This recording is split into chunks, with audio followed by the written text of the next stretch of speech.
بسم اللہ الرحمن الرحیم۔ استغفار کے معنی ہے اللہ تعالیٰ سے اپنی بخشش چاہنا۔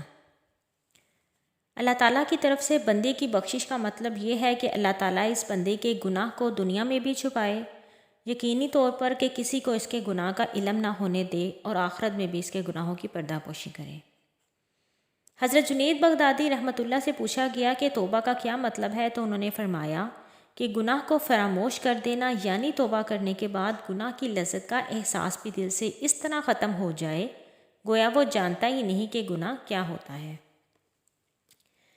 استغفار ہمارے رزق کو بھی بڑھاتا ہے، اور جس نے اپنا رزق بڑھانا ہو وہ کثرت سے استغفار کرے، وہ اپنے اذکار میں استغفار کی کثرت کر لے۔ اور جو بندہ کثرت سے استغفار کرتا ہے، آپ دیکھیں گے کہ اس کے معاملات میں کتنی آسانی ہو جاتی ہے، اس کے معاملات فٹافٹ حل ہو جاتے ہیں، اور جو استغفار نہیں کرتا اس کے معاملات مشکل ہو جاتے ہیں۔ آپ نے ارد گرد آپ بہت سے ایسے لوگ دیکھتے ہوں گے جو ہر ٹائم مشکلوں میں پھنسے رہتے ہیں۔ استغفار کی کثرت کیا کریں، اللہ تعالیٰ ہر معاملات کو آپ آسان کر دیں گے انشاءاللہ تعالیٰ۔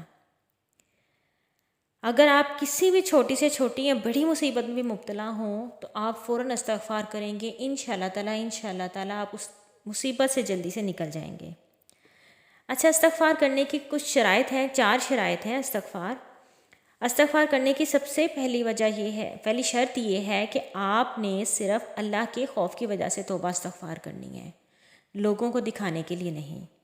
دوسری یہ کہ آپ نے جس گناہ کی توبہ استغفار کر رہی ہیں، جس گناہ سے، اس پہ آپ کو شرمندگی ہونی چاہیے کہ یا اللہ پاک میرے سے یہ گناہ ہو گیا ہے، تو آپ مجھے معاف فرما دیں۔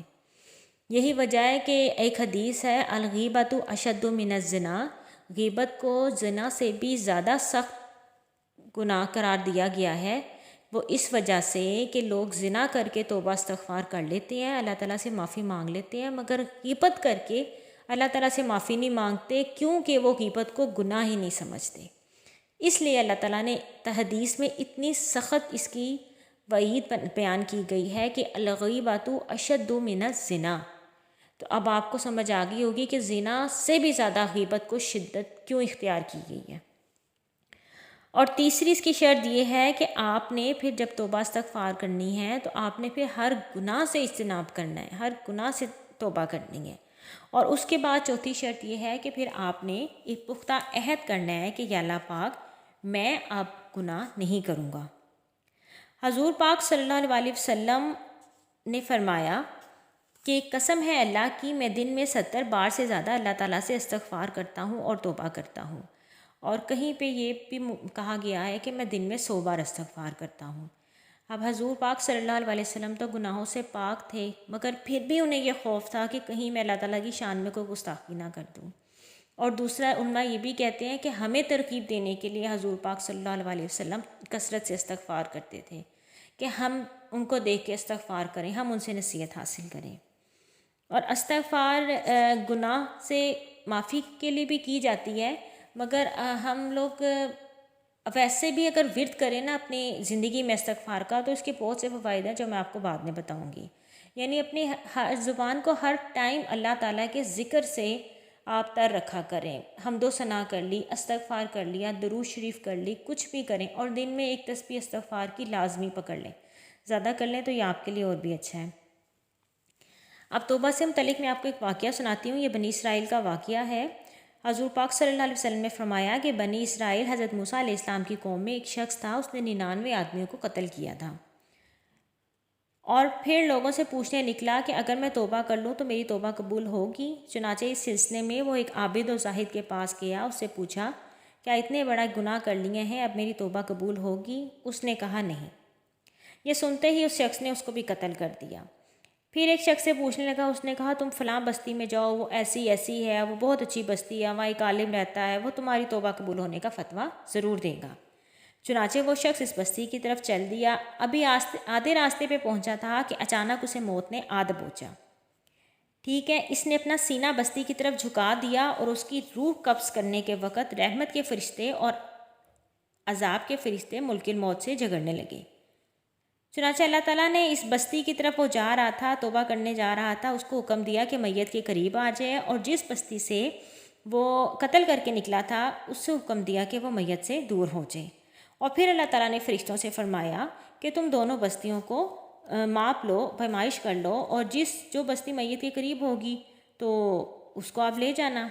تو جب فرشتوں نے اس کی پیمائش کی تو جو توبہ کے لیے جا رہا تھا وہ اس کے قریب نکلی، اور جہاں سے وہ قتل کر کے آ رہا تھا تو وہ دور نکلی۔ تو اللہ تعالیٰ نے یہ اس لیے فرمایا کہ اللہ تعالیٰ صرف اس کے ارادے کی وجہ سے اسے بخش چکا تھا، تو اللہ تعالیٰ کے حکم کے مطابق اس کو رحمت کا فرشتہ لے گیا۔ ٹھیک ہے، سبحان اللہ۔ اگر ہم نیت بھی کر لینا کہ ہم یہ آئندہ سے گناہ نہیں کریں گے مگر سچے دل سے، تو اللہ تعالیٰ ہمارے گناہوں کو ضرور بخشے گا انشاءاللہ۔ اور بھی حدیثیں ہیں بہت ساری کہ جس میں حضور پاک صلی اللہ علیہ وسلم جب صحابہ کرام کہتے تھے کہ افضل ذکر کون سا ہے، تو وہ کہتے تھے افضل ذکر ہے لا الہ الا اللہ محمد رسول اللہ اور استغفار۔ یہ بہترین اللہ تعالیٰ کے نزدیک جو ہے نا ذکر اذکار ہیں۔ اس کے علاوہ ایک اور بھی ہے، ایک حدیث ہے کہ رسول کریم صلی اللہ علیہ وسلم نے فرمایا، اللہ تعالیٰ فرماتے ہیں اے ابن آدم، جب تک تو مجھ سے گناہوں کی معافی مانگتا رہے گا، مجھ سے امید رکھے گا، میں تجھے بخشوں گا۔ تو نے جو بھی برا کام کیا ہوگا مجھے اس کی پرواہ نہیں ہوگی۔ اے ابن آدم، اگر تیرا گناہ آسمان کی بلندیوں تک بھی پہنچ جائے تو مجھ سے بخشش چاہے تو میں تجھے بخش دوں گا اور اس کی پرواہ نہیں ہوگی۔ اے ابن آدم، اگر تو مجھ سے اس حال میں ملے کہ تیرے ساتھ گناہوں کی بھری ہوئی زمین ہو تو میں تیرے پاس بخشش و مغفرت سے بھری ہوئی زمین لے کے آؤں گا، بشرطے کہ تو نے میرے ساتھ کسی کو شریک نہ کیا ہو۔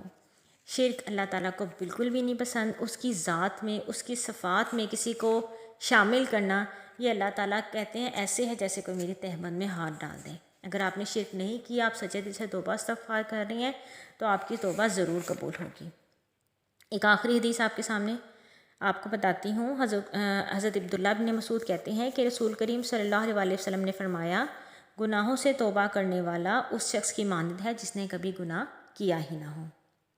اب میں آپ کو اس کے فائدے بتاتی ہوں، آپ یقین کریں، آپ اس کو کر کے دیکھ لیں، آزما کے دیکھ لیں۔ ویسے دین کی بات کو آزمانا نہیں چاہیے، مگر آپ اس کو کر کے دیکھ لیں گے تو آپ کو زندگی میں محسوس ہوگا کہ یہ واقعی اس کے فائدے استغفار کے کتنے ہیں۔